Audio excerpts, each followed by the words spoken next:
While the term silent in cinema refers to the lack of synchronized sound, early cinema was far from being silent in many aspects. It was accompanied with live music that varied depending on the nature of the movie and its location.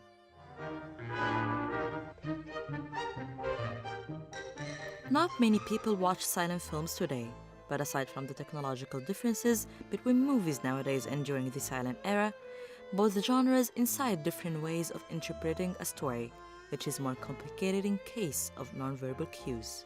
When you watch a silent film, you're sitting there thinking what's happening, so you're actually working out what's happening, you're making up your own dialogue with your own voice. So I think art has the duty to create a space where people can go and open up their minds and imagine. I think if we dictate everything, people sort of become lazy and they don't use their minds anymore. So my sort of work is a little bit strange, not conventional, but I hope it achieves what I want, which is to open up the imagination for the audience, whether it's cinema or theatre.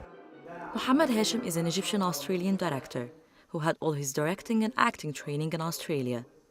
He returned back to Egypt for 2 years now, where he feels obliged to share his 15 years of experience. I really do believe that Egypt has a rich history of theatre and cinema, and I think it sort of died down or changed after the late 60s. It became something else. I don't know what to call it, but it's not as engaging for the audience, or it's not as helpful for the audience to open up an imagination. So what I try to do since I've been back to Egypt, I've been here for 2.5 years, is make plays or make cinema or documentaries that opens up the imagination of people here.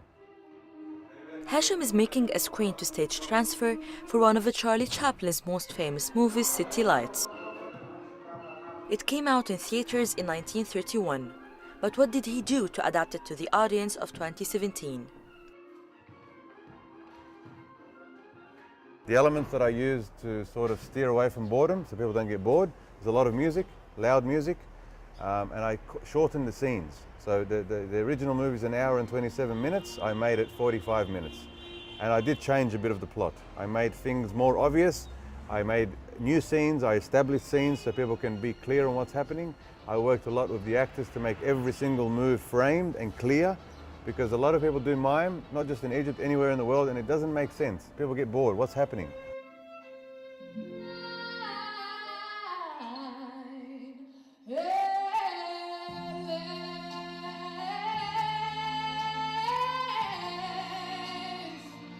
If silent acting requires a high level of attention from the audience to imagine what the characters are saying, it would also be quite as challenging for the actors.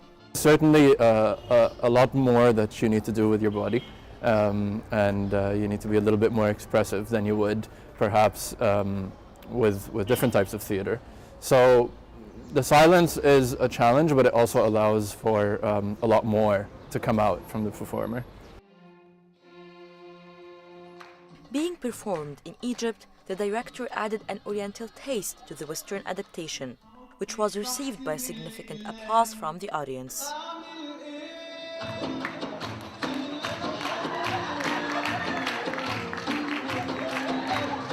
كنت قلقانه قوي من فكره ان هي سايلنت بلاي، وكنت خايفه انها تكون ممله او ما تعجبنيش، بس الحقيقه اتفاجئت قوي ان العرض مسلي جدا، وان موضوع ان هي صامته ما اثرش عليا خالص، يعني بالعكس العرض ممتع جدا وسريع وما فيهوش اي لحظات ملل بالمره يعني.